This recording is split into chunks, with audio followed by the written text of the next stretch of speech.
것은 아닌 것 같아요.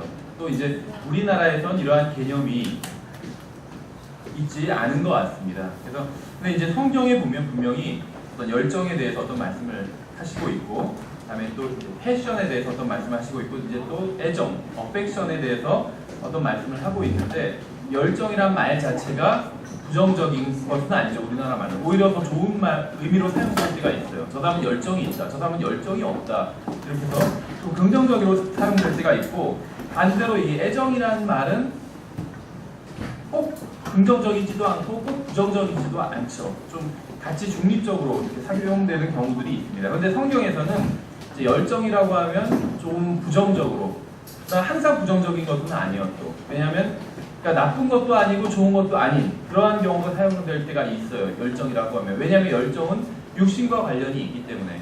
근데 이제 다분히 좀 우리가 봤을 때 부정적이기는 하죠. 근데 어떤 경우엔 이 패션이란 말을 성정이라고 번역을 했죠. 그래서 그때는 좀 같이 중립적이라고 볼 수가 있겠죠. 성정. 그러니까 사람이 가지고 있는 기본적인 어떤 품성. 그러니까 일반적인 상태라고 볼 수가 있어요. 일반적인 어떤 육신의 상태. 그래서 저 사람은 우리와 성정이 같다.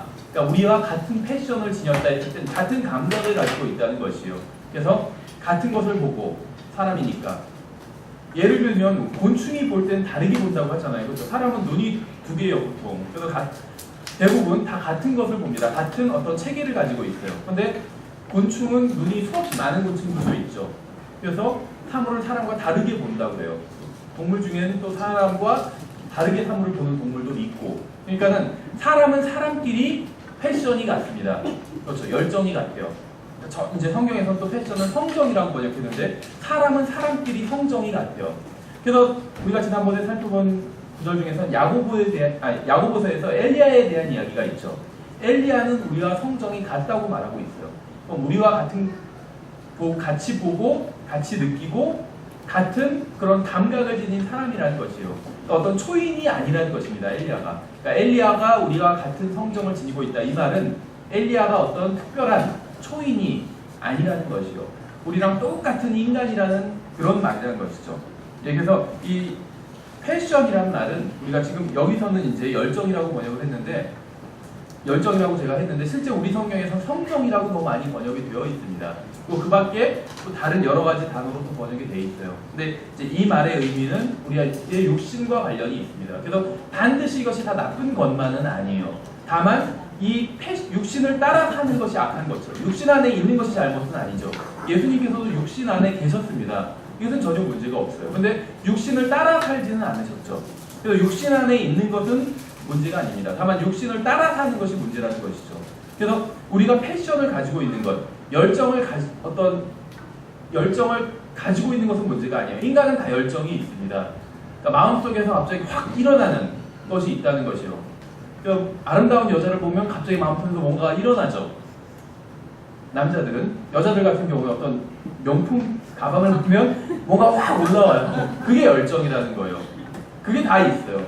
그런데 그 자체는 잘못이 아닌데 그것을 따라 살면 잘못이에요. 추구하면. 그렇죠.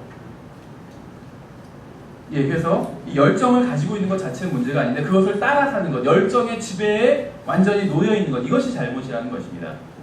반면에 이제 애정은 성경에서는 굉장히 긍정적인 의미로 사용하고 있습니다. 그래서 어떤 성령을 따라 사는 것, 이것의 한 가지 방법이 애정을 따라 사는 것입니다. 그렇죠? 예, 그래서 우리가 지난번에 살펴본 건 이제 성경에서는 구원받기 이전의 상태에 대해서 설명하면서 구원받기 이전의 사람은 본성에 애정이 없는 사람이다, 이런 말씀이 있다는 것까지 살펴봤어요. 로마서 1장 31절이었죠. 그래서 지각이 없는 자고 언약을 어기는 자요, 본성에 애정이 없는 자요, 화해하기 어려운 자요, 긍휼이 없는 자라, 이렇게 말씀하고 있고, 또 디모데후서 3장 3절에서도 같은 말씀을 하고 있습니다. 구원받기 이전에 사람들에 대해서 설명하시면서 본성에 애정이 없다고 말씀하고 있어요. 그렇죠. 예, 그래서 구원받기 이전의 사람들은 본성에 애정이 없다는 것을 알 수 있어요. 간단히 말하면 애정이 없다는 것이요. 근데 이것은 이제 일반적인 사회에서 하는 말은 아니죠. 애정은 누구나 다 가지고 있다고 얘기하고 있어요. 근데 성경적인 개념의 애정이 없다는 것입니다. 그렇죠. 이 세상 사람들도 다 사랑을 가지고 있죠. 그런데 성경적인 개념의 그런 사랑을 갖고 있는 것은 아니에요. 예를 들면 체러티를 가지고 있는 것은 아니죠. 그리스도인의 형제 사랑을 가지고 있을 수는 없잖아요. 그리스도인이 아닌데 마찬가지라는 것이요. 그래서 이 애정이라는 것이 이제 우리 어떤 한국어적인 그런 개념으로 생각하시지 말고 일단 성경적인 개념으로 생각을 하셔야 됩니다.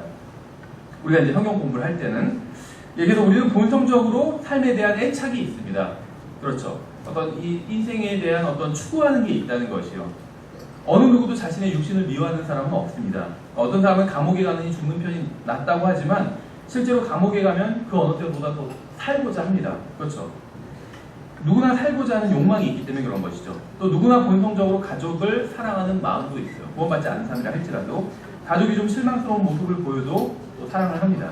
이것은 이제 본성에 속한 감정이라는 것이요. 또 본성에 속한 또 다른 감정은 이성을 보며 사랑하고자 하는 마음이 생긴다는 것이죠. 성경에 의하면 모든 남자는 여자를 사랑하는 본성을 가지고 태어났고 또 모든 여자는 남자를 사랑하는 본성을 지닌 채 태어났습니다. 그러니까 남자가 남자를 사랑하는 것, 이것은 좀 잘못된 것이죠. 성경에 의하면 본성을 거슬리는 것이요. 이 남자가 남자와 사랑을 나누려는 것은 하나님을 떠난 인간의 타락한 열정을 따른 것일 뿐이라는 것이죠. 근데 이제 로마서 3장에서는 하나님을 찾는 자가 없다고 말씀하고 있어요. 그렇죠. 로마서 3장 11절에서 하나님을 찾는 자가 없다고 말씀하고 있습니다. 그런데 그와 동시에 1장에서는 사람들이 하나님을 알고 있음에도 하나님을 영어롭게 하지도 아니하고 감사하지도 아니한다고 또한 말씀하고 있어요. 그러니까 이 말씀은 그냥 생각할 때 모순 같기도 하지만 자세히 생각해보면 모순이 아닙니다. 그러니까 로마서 1장에선 사람들이 하나님을 알고 있음에도 그분을 영화롭게 하지 않는다고 말씀하고 있어요. 그러니까 본성적으로 사람이 하나님을 알 수 있다는 것입니다. 그렇죠. 이 세상에 우연히 만들어진 것은 없잖아요. 그래서 우리가 조금만 생각해 본다면 그것을 만든 분이, 이 세상을 만든 분이 계시는구나, 이것을 알 수 있다는 것이죠. 그렇죠. 이게 1장에서 말씀하시고 있는 것이고, 그러니까 1장에서 사람들이 하나님을 알고 있다고 말씀하고 있어요. 다만 3장에서는 하나님을 찾지 않는다는 것이죠. 본성적으로 알고 있는 그 하나님을 찾지 않는다고 3장에서 말씀하고 있다는 것입니다. 그래서 인간은 처음 태어날 때는 하나님께서 존재하신다는 사실을 알고 있지만 자라면서 그 하나님을 찾지 않게 된다는 것이요. 그렇죠. 그래서 우리가 사람들에게 복음을 전하면 그들은 주로 열정에 속한 것들, 어떤 감각에 속한 것들에 대한 이야기를 합니다. 즉 눈에 보이고 귀에 들리고 몸으로 느낄 수 있는 것에 대한 그런 얘기를 하려고 한다는 것이요. 그래서 이것이 이제 복음을 전할 때 갖는 우리의 어려움이죠. 구원받은 사람 안에는 애정이 있습니다. 누구나 다 애정을 가지고 있어요. 구원받기 전에는 없었는데 구원받고 나서는 애정을 가지고 있어요. 왜냐하면 이것은 영에 속한 것이기 때문에 가지고 있다는 것이요. 성령님께서 주셨다는 것이죠. 그 애정을 자신의 인생을 주관하는 원칙으로 삼아야 된다는 것입니다. 교회 내에서 일어나는 많은 문제는 구원받은 사람들이 애정이 아닌 열정에 의해서 살아가기 때문에 문제가 일어납니다. 불행한 사실은 대부분의 구원받은 사람들이 열정의 지배를 받으며 산다는 것이에요. 그러니까 다시 말하면 대부분의 구원받은 사람들이 육신을 따라서 살기 때문에 교회 내에 많은 문제가 일어난다는 것이죠. 대부분의 사람들은 어느 교회에 가야 할지 결정을 내려야 될 때 기도하면서 결정을 내리기보다는, 금식하면서 결정을 내리기보다는 자신들이 더 편하게 다니고 자신들을 대우해주고 섬겨줄 교회를 찾는다는 것이요. 그러니까 애정을 따르는 것이 아니라 열정을 따른다는 것이요. 내 몸의 감각, 내가 보는 것, 보기에 좋고, 그렇죠. 크고 시설이 잘 되어 있는 교회, 내 눈으로 보는 것이죠. 이걸 따른다는 것이요. 또 내가 가서 편한 교회, 그렇죠. 가기 편하고, 그러니까 그 교회에서 진리를 가르치고 성경대로 하느냐, 이것이 기준이 아니라 가기 편한 것, 이것도 내 열정에 속한 것이죠. 내 육신에 속한 것이죠. 육신이 편한 교회, 그렇죠. 또 자기를 섬겨줄 교회. 이 세상에 완벽한 교회는 없어요. 어느 교회를 가든지 부족한 부분은 있다는 것이죠. 완벽한 교회가 없다는 가장 큰 증거는 자기 자신이겠죠. 완벽한 교회가 있다 할지라도 자기가 그 교회에 속하면 즉시 완벽하지 않은 교회가 되니까. 그러니까 완벽한 교회는 없다는 거예요. 내가 완벽한 사람이 아니기 때문에 내가 속한 교회는 완벽한 교회가 될 수가 없다는 것입니다. 부족한 점이 많이 있어요. 그럼 어떤 분들은 이제 동의하기도 하시고 어떤 분들은 동의하지 않기도 하시는데, 예를 들면 우리 교회 같은 경우에도 어떤 분들 와서 사랑이 부족하다 이렇게 지적하는 분들을 봤어요. 어떤 분들은 맞다, 사랑이 부족하다 이런 분들도 있고, 어떤 분들은 아니다 이렇게 보시는 분들도 있는데, 부족할 수도 있겠죠, 사랑이. 그런데 그 부족한 것을 비난하는 것이 아니라 자기가 그 부족한 부분을 채울 수가 있겠죠. 어떤 분은 자기가 봤을 때 우리 교회 이런 점들이 부족하다 이런 얘기를 하시더라고요. 근데 얘기를 들어보면 대부분 맞는 얘기들이에요. 왜 자기가 그렇게 하기는 힘들어도 다른 사람의 어떤 단점을 지적해내기는 쉽잖아요. 그렇죠? 그렇죠. 우리가 올림픽 볼 때 흔히 하는 얘기잖아요. 저렇게 하지 말고 이렇게 해서 공을 차야지. 이렇게 하지만 자기는 못해요. 더. 그렇죠. 그래서 다른 사람의 단점을 지적해내기란 쉬워요. 누구나 할 수가 있어요. 사실은. 교회도 마찬가지예요. 교회의 단점을 보기란 어렵지 않습니다. 물론 뭐 그것도 못 보는 사람들이 많이 있지만 그래서 잘못된 교회에 또 나가는 것이겠죠. 근데 어쨌거나 교회의 단점을 볼 수 있는 눈이 있는 경우들이 있어요. 그런데 그것은 하나님께서 그러한 눈을 열어주신 것은 그것을 보고 비판하라고 열어주신 것이 아니에요. 그 단점을 보고 채우라고 열어주신 것입니다. 그렇죠. 그래서 어떤 분은 자기는 교회의 단점들을 볼 수 있는 눈을 가지고 있다 이렇게 얘기하시는 분이 실제로 봤어요. 그래서 제가 그분한테는 하나님께서 왜 그런 눈을 주셨겠느냐, 바로 당신이 그 부분을 채우라고 하기 위해서 주신 것이다 그랬는데 자기는 그러기는 원하지 않는다고 그러거든요. 그렇죠. 그러니까 육신을 따르는 것이요, 자기가 편하게 다닐 교회, 자기가를 섬겨줄 교회를 찾는 것은, 그것은 열정을 따라서 판단하는 것이라는 것이죠. 그랬을 때 문제가 있다는 것입니다. 왜 이런 것이 부족한지 지적만 하게 된다는 것이요. 열정이 아닌 애정을 따라야 된다는 것입니다. 구원받은 사람들은 다 애정을 가지고 있어요. 그래서 성경에서는 그 애정을 따라서 살으라고 말씀하고 있다는 것이죠. 물론 이제 신약 성경에서 주로 말씀하고 있는데, 그러기 전에 이제 구약 성경을 한 군데를 찾아보면 역대기상 29장을 보시면 여기서도 이제 애정에 대해서 말씀하고 있습니다. 역대기상 29장 3절에서. 근데 여기서는 이제 신약 성경 아니고 구약 성경이죠. 그러니까 사실은 하나님의 백성들, 하나님의 인도를 받는 백성들은 이 애정을 사용할 수가 있다는 것이요. 그러니까 이것은 항상 거듭난 사람에게만 해당되는 얘기는 아니겠죠. 그러니까 구약 시대에도 애정을 따라서 살 수가 있었다는 것입니다. 역대상 29장 3절을 보시면, 읽어보면, 또 내가 그 거룩한 집을 위하여 예비한 모든 것 외에도 내가 내 하나님의 집을 사모하였으므로, 이렇게 번역했어요. 사모하였으므로. 근데 여기서는 affection입니다. 영어로. I have set my affection to the house of my God, 이렇게 얘기하고 있어요. 그러니까 내 하나님의 집을 사모하였으므로인데, 이제 그냥 직역을 하면 내가 내 하나님의 그 집을 향하여 애정을 세웠으므로, 이렇게 볼 수가 있겠죠. 재물 곧 금과 은 중에서 내가 내 하나님을 집을 위하여 드렸노니, 이렇게 말씀하고 있어요. 그렇죠.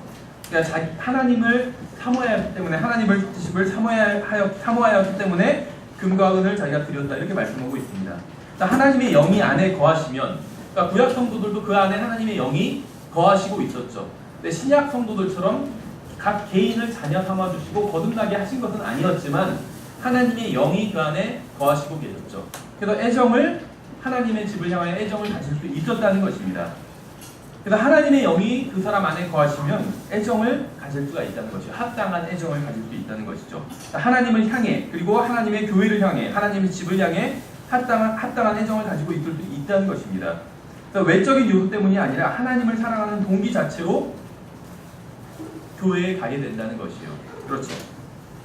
그래서 우리가 해야 할 일은 하나님의 집을 향한 애정을 세워야 하는 일입니다.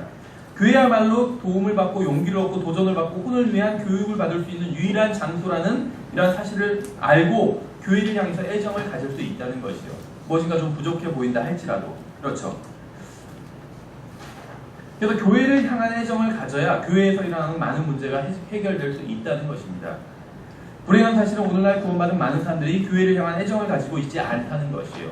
왜냐하면 눈으로 보이는 것으로 판단하기 때문에, 여기 교회가 작고 예를 들면 불편하고 이러한 것을 본다면 그건 감정에 속한 것이죠.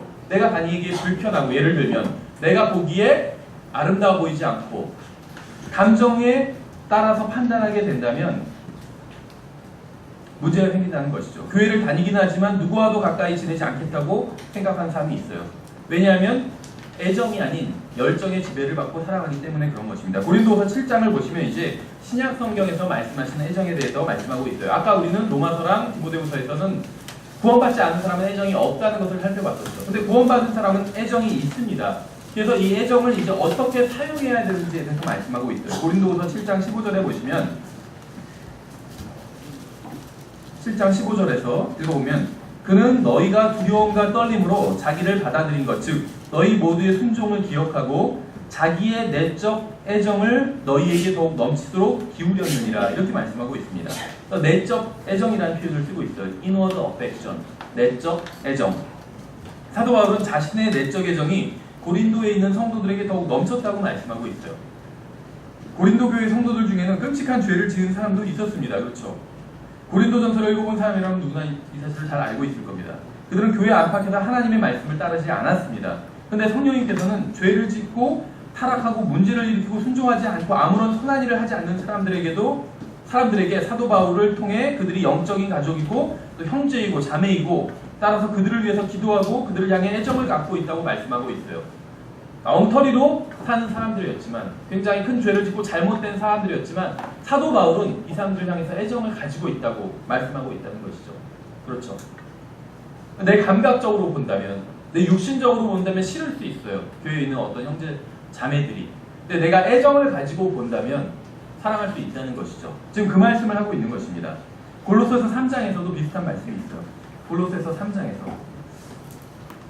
3장 1절을 보시면 여기서 이제 애착이라고 번역이 되는데 영어로는 다 같습니다. affection입니다. affection. 골로새서 3장 1절을 보시면 자 읽어보면 그러므로 너희가 그리스도와 함께 일으켜졌거든 위에 있는 그것들을 추구하라. 거기에는 그리스도께서 하나님 오른편에 앉아 계시느니라. 위에 있는 것들에 너희의 애착을 두고 땅에 있는 것들에 두지 말라. 이렇게 말씀하고 있습니다. 애정이 무엇인지 좀 더 구체적으로 말씀하고 있는 것이죠. 여러분이 이 세상에 있는 집 안에 사는 것은 아무런 문제가 없어요. 누구나 다 집 안에 살고 있죠. 자동차를 타고 가는 것은 문제가 없습니다. 옷을 입고 있는 것은 문제가 없어요. 다만 그 집에 애정을 두는 것, 애착을 두는 것은 잘못되었다는 것입니다. 자동차나 옷이나 땅이나 집이나 어떤 재산을 소유하고 있는 것은 아무런 문제가 없습니다. 다만 그것들의 애정을 두지는 말라는 것이요. 여러분의 애정을 예수 그리스도께 두어야 됩니다. 그렇죠. 사람들이 구원받기도 하고 또 구원받지 못하기도 합니다. 또 교회가 성장하기도 하고 망하기도 합니다. 기도가 응답받기도 하고 또 응답받지 못하기도 합니다. 건강할 때도 있고 병약할 때도 있습니다. 그러나 어느 경우에든지 예수 그리스도께 애정을 두어야 된다는 것이요. 여러분이 애정을 예수 그리스도께 두면 여러분은 어떻게 문제를 해결하고 주님의 길을 걷게 되는지 알 수 있게 된다는 것입니다. 골목에서 여자가 유혹할 때 우리가 지난 시간에 봤었죠. 잠언에서 어떻게 해야 하는지 알게 되고 이 세상이 죄로 유혹할 때 어떻게 뿌리칠지 알게 된다는 것이죠. 예수 그리스도께 애정을 두고 있다면 합당한 것에 애정을 두고 있다면 이런 죄가 유혹할 때 어떻게 뿌리칠지 알게 된다는 것이죠. 문제가 생겼을 때 그것을 어떻게 해결해야 할지 알게 된다는 것입니다.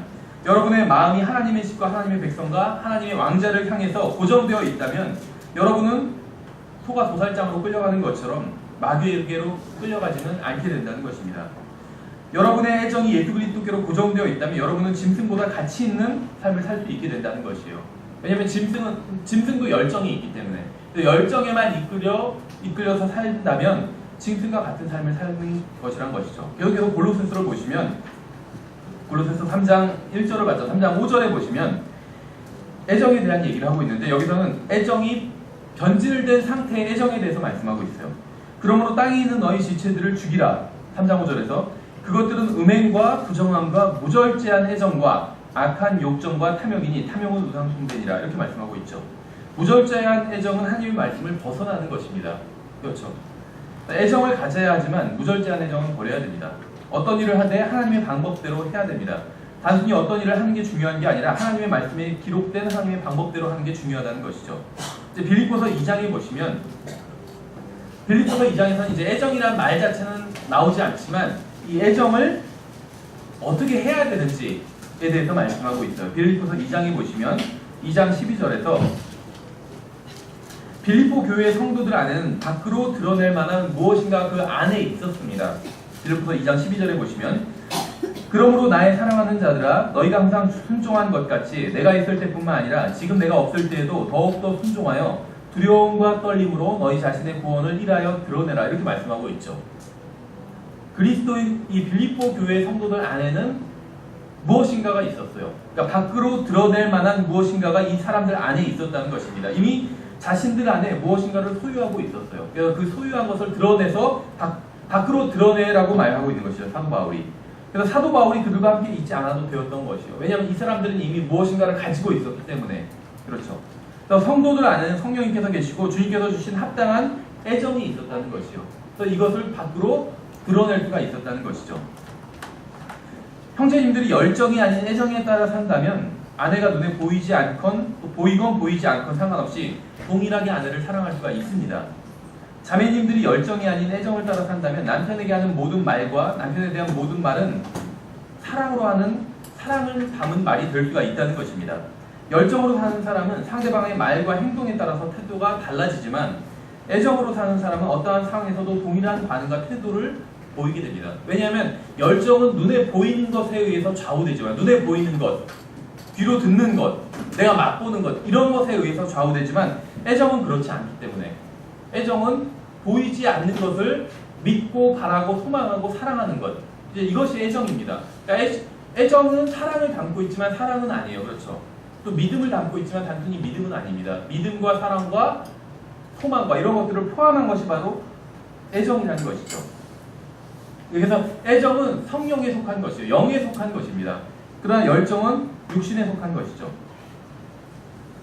그래서 그 열정을 가지고 사는 사람들은 상대방의 태도에 따라서 달라집니다. 누가 나에게 친절하게 대하면 그 사람에게 친절하게 대하고 그렇지 않으면 그렇지 않게 대하고 상대방의 태도에 따라서 달라진다는 것이죠.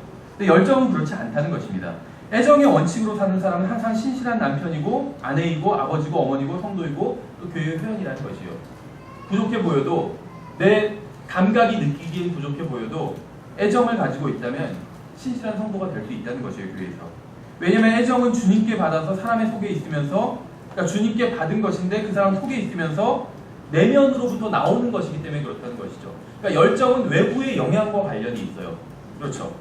그래서 외부에서 보이는 것에 대한 반응 이것은 열정에 속한 것입니다. 그렇죠. 누가 나에게 악하게 대하면 나도 악하게 대하고 싶은 마음이 생겨요. 그런 반응이 또 나오죠. 누가 나에게 말을 선하게 하지 않으면 나도 거기에 받아치려고 하는 이런 것이 나와요. 이것이 열정에 속한 것이요. 그러니까 육신에 속한 거라는 것이죠. 또 외부의 반응과 관련이 있어요. 그런데 이 애정은 내면과 관련이 있습니다. 왜냐하면 내면, 내 안에 계신 성령님으로부터 나오는 것이기 때문에 그래서 내가 소유하고 있는 것이요. 내가 성령님을 소유하고 있기 때문에 그렇죠.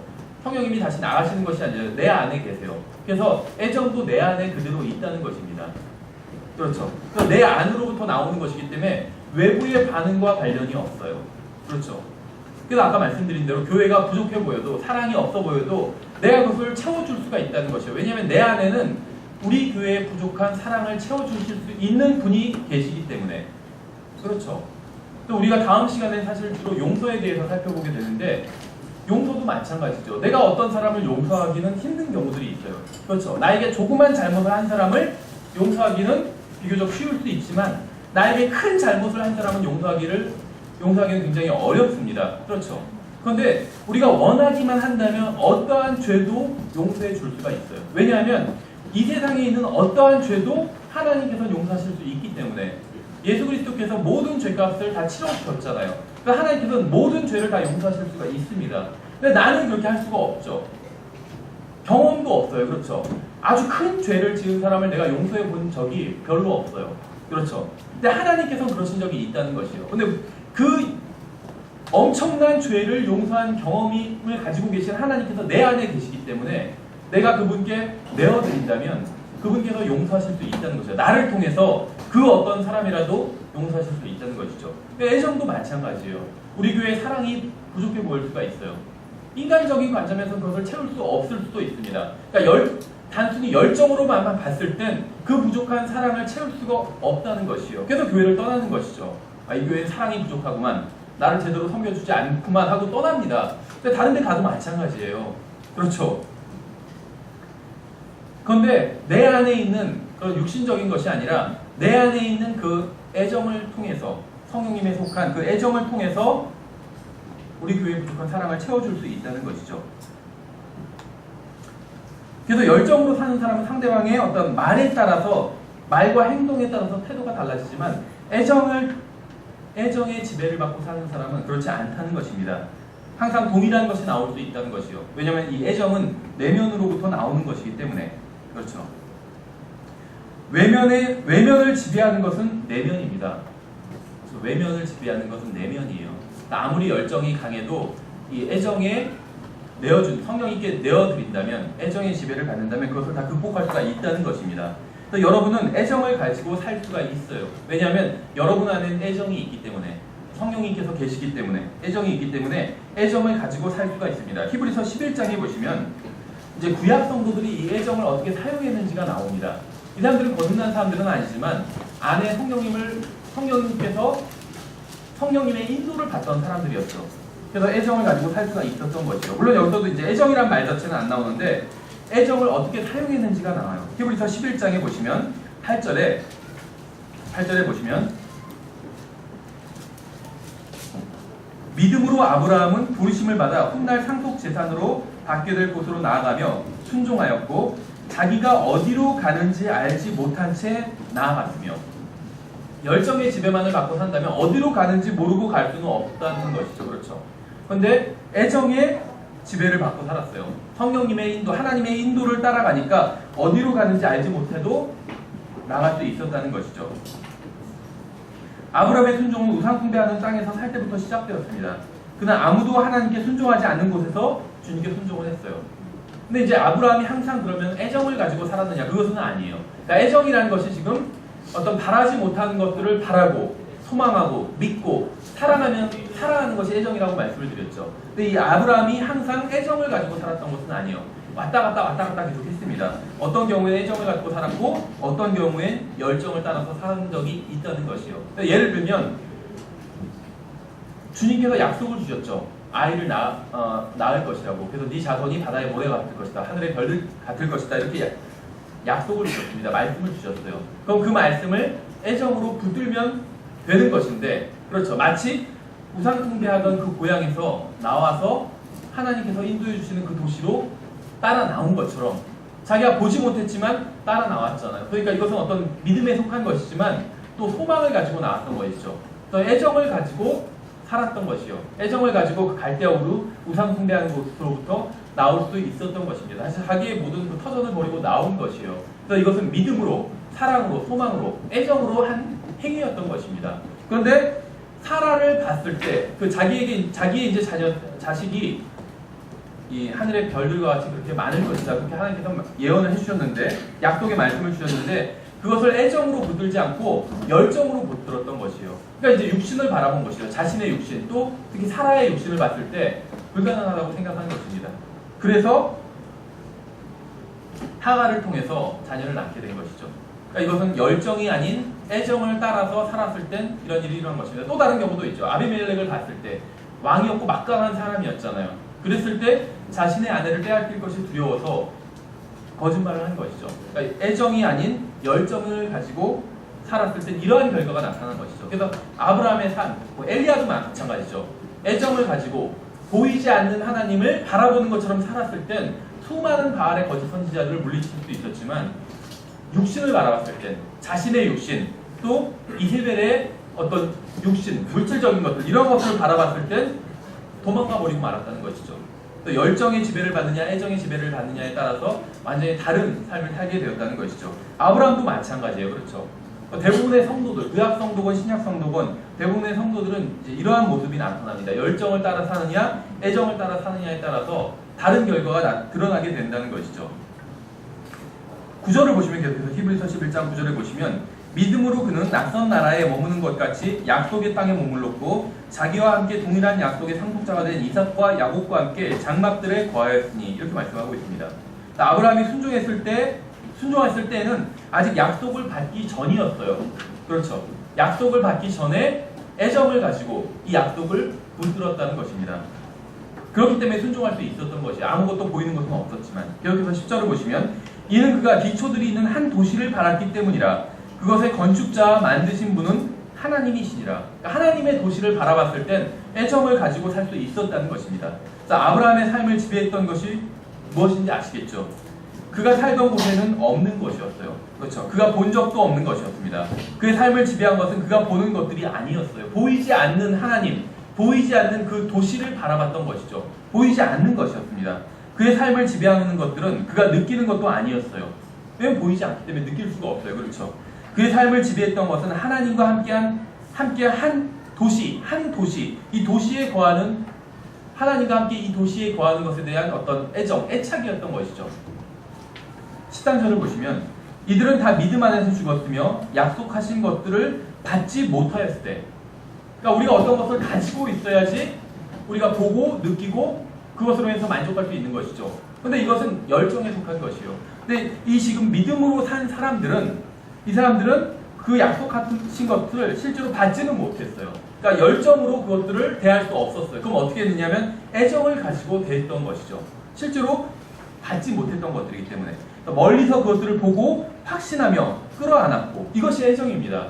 보고 볼 수 없지만 믿음으로 보고 또 그것을 확신하고 또 끌어안는 것. 그러니까 단순히 믿음 이상의 것이죠.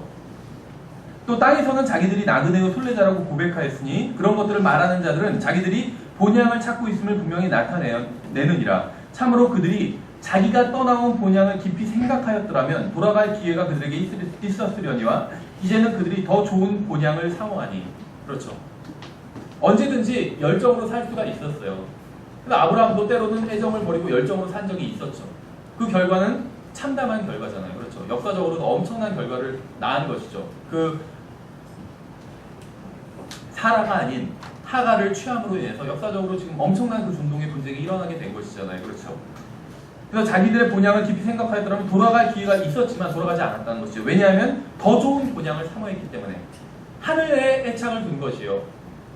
그렇죠. 하늘에 애착을 두었기 때문에 과거를 다 뒤로 할 수 있었다는 것입니다. 그러므로 하나님께서도 그들의 하나님이라 불리는 것을 부끄러워하지 아니하시나니 그분께서 그들을 위하여 한 도시를 예비하셨느니라. 히브리서 11장에 나온 믿음의 사람들은 모두 하늘나라 그곳에 계신 분에 대한 애정을 가지고 살았습니다. 그들은 자신들이 보는 것을 기준으로 살지 않았습니다. 아브라함의 애정을 가지고 이 세상에서 살아가는 동안에는 하나님의 친구였고 또 옳은 일을 행했습니다. 그러나 그가 열정을 가지고 살았을 때는 자신의 길로 갔고 인생을 엉망으로 만들었어요. 그렇죠. 아내가 아니라고 속이기도 하고 또 다른 여자를 통해서 하가를 통해서 자식들을 낳기도 하고 망쳐버렸다는 것이죠. 인생을 완전히. 그래서 그가 애정이 아닌 열정으로 살 때마다 하나님의 말씀을 어긴 것이었죠. 그가 애정으로 살 때는 하나님의 말씀을 믿고 그 말씀에 순종해서 바른 일을 행한 것이었죠. 베드로전서 1장에서도 이제 애정이라는 말은 나오지 않았지만 애정에 대한 개념이 나옵니다. 베드로전서 1장에 보시면 베드로전서 1장 6절부터 보시면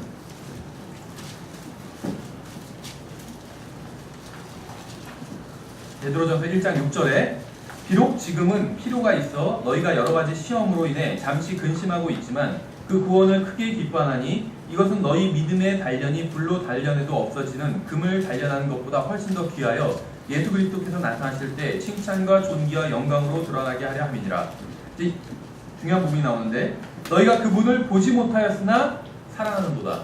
그렇죠. 그러니까 이 애정은 믿음과 사랑과 관련이 있어요. 믿음, 사랑과 관련이 있습니다.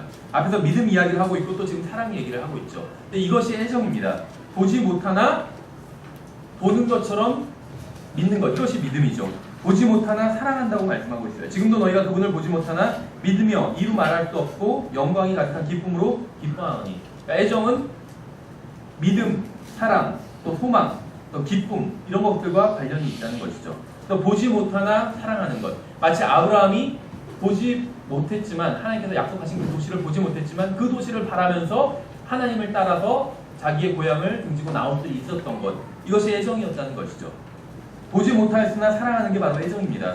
시험과 단련은 보고 느끼는 것들이에요. 그렇죠. 시험과 단련은 이 세상에서 일어나는 일들이니까 내가 보고 느끼는 것들입니다. 그러나 내면에는 예수 그리스도의 사랑이 있고 그분과 영원히 함께 살게 된다는 믿음이 있습니다. 이것이 바로 애정이에요. 그래서 우리의 애정을 여기에 두어야 된다는 것이에요. 그렇죠. 예수 그리스도께 두어야 된다는 것입니다. 그것이 애정을 바르게 사용하는 것이에요. 그래서 우리가 애정을 사용할 때는 하나님의 뜻대로 살 수가 있어요. 우리가 예수 그리스도께 우리의 애정을 둘 때, 우리가 예수 그리스도를 바라볼 때는 하나님의 뜻대로 살 수가 있는 것이죠. 이러한 애정이 있기 때문에 주님을 보지 못하였으나 사랑하고 믿고 기쁨 가운데 살 수 있다는 것입니다. 이러한 삶은 애정이 열정을 완전히 지배할 때 가능하다는 것이요. 그렇죠. 이 세상을 바라본다면, 열정으로 산다면 이 세상을 바라보게 돼요. 왜냐하면 우리가 이 세상 속에서, 이 세상 안에서 살고 있기 때문에. 그럴 때는 주님을 기쁘게 하는 삶을 살 수가 없다는 것이죠. 그렇죠. 육신적인 판단을 내릴 수밖에 없어요. 이 세상을만 보고 살아간다면, 그러니까 열정으로만 산다면. 근데 이 세상이 아닌 하늘에 계신, 하늘을 바라보고 하늘에 계신 주님을 바라보면서 산다면 애정을 가지고 살 수 있게 된다는 것이죠. 남편과 아내의 관계는 애정 위에 세워져야 됩니다. 그렇죠. 열정으로 인해 결혼할 수는 있지만 결혼을 지속시켜 줄 수 있는 것은 애정이라는 것이에요. 왜냐하면 열정으로 인해서 단순히 그 어떤 사람의 외면을 보고 반할 수가 있어요. 그래서 결혼할 수가 있겠죠. 근데 그 외면이 사라져버리면 열정도 사라져버리게 된다는 것이에요. 그렇죠. 아름다운 외모를 보고 결혼했는데 남자는 또 여자는 많은 돈을 보고 결혼했는데 그 열정이 있어서 결혼했는데 그 돈이 사라져버리면, 아름다운 외모가 사라져버리면, 아니면 더 아름다운 사람을 보게 되면, 아니면 더 돈 많은 사람을 보게 되면 그 사람의 가지고 남편과 아내에게 가지고 있던 그 열정이 사라져버리게 된다는 것이죠. 그렇죠. 그래서 열정은 보는 것과 관련이 있어요. 근데 애정으로 살아간다면, 애정으로 살아가기 위해서는 그 안에 주님께서 계셔야 되겠는 것이겠죠. 왜냐하면 주님을 바라보는 것이기 때문에. 그래서 애정으로 살아간다면 그 결혼을 지속할 수 있다는 것입니다. 어떤 사람들이 교회에 와서 침례도 받고 몇 주간 성경 공부나 또 예배에도 참여하지만 보이지 않게 되는 경우들이 있습니다. 왜 그런지 아세요? 열정으로 사는 사람들이기 때문에 그래요. 오직 애정으로 사는 사람들만이 지속할 수 있습니다. 왜냐하면 열정으로 살면 그 열정은 항상 보이는 것, 육신 이런 것들의 기준을 두고 있기 때문에 그런 것들이 사라지면 그 열정도 사라져버리게 된다는 것이에요. 근데 애정은 보이지 않는 것, 예수 그리스도께 관심을 두는 것이기 때문에 예수 그리스도를 기준으로 산다면 예수 그리스도께서는 사라지지 않으시잖아요. 그렇죠? 영원히 계시는 분이시죠. 그렇기 때문에 애정은 지속될 수 있다는 것이죠. 그래서 오직 애정으로 사는 사람들만이 지속할 수 있어요. 교회 생활도 마찬가지고 가정 생활도 마찬가지라는 것이죠. 사람들은 열정으로 살기 때문에 교회를 옮기고 종교를 바꾸고 애인을 바꾸고 남편과 아내를 바꾸면서 살아갑니다. 여러분, 누가 기쁠 때나 슬플 때나 좋은 일이 있을 때나 나쁜 일이 있을 때나 꾸준히 교회에 와서 주님을 섬길 수가 있습니다. 구원받고 나서 자신들 안에 내주에 계신 성령님께서 지도하시는 대로 애정을 가지고 살면 그럴 수 있다는 것이에요. 교회에 오고 싶을 때도 있고 빨리 교회를 떠나고 싶을 때도 있습니다. 내가 무엇을 느끼는지는 중요하지 않아요. 나의 애정이 하나님의 집과 하나님의 백성과 하나님을 향해 있다면 문제가 되는 것은 아무것도 없다는 것입니다. 그렇죠. 그래서 정리를 하면 열정은 육신과 관련이 있고 또 일시적인 것과 관련이 있어요. 왜냐하면 육신은 일시적이기 때문에, 또 감각과 관련이 있어요. 육신은 감각을 가지고 있기 때문에. 그래서 시각, 청각, 촉각 이런 것과 이 열정은 이런 것과 관련이 있습니다. 반면에 애정은 성령님과 관련이 있어요. 거듭나지 않은 사람은 가지고 있지 않은 것이기 때문에. 또 구약 성도들을 봤을 때는 성령님의 인도를 받지 않는 사람들은 가지고 있지 않은 것이 바로 애정이라는 것이죠. 그래서 애정은 성령님과 관련이 있고 또 영원한 것과 관련이 있습니다. 또 보이지 않는 것과 관련이 있어요. 그래서 우리가 이런 것에 소망을 둔다면 가정생활이든 교회생활이든 지속해 나아갈 수 있다는 것이죠. 그렇죠. 예, 그래서 열정과 애정에 대한 것은 이것으로 마치고 이제 다음 시간에는 이제 어떤 실망스러운 일을 다루는 방법, 용서하는 방법에 대해서 살펴보도록 하겠습니다.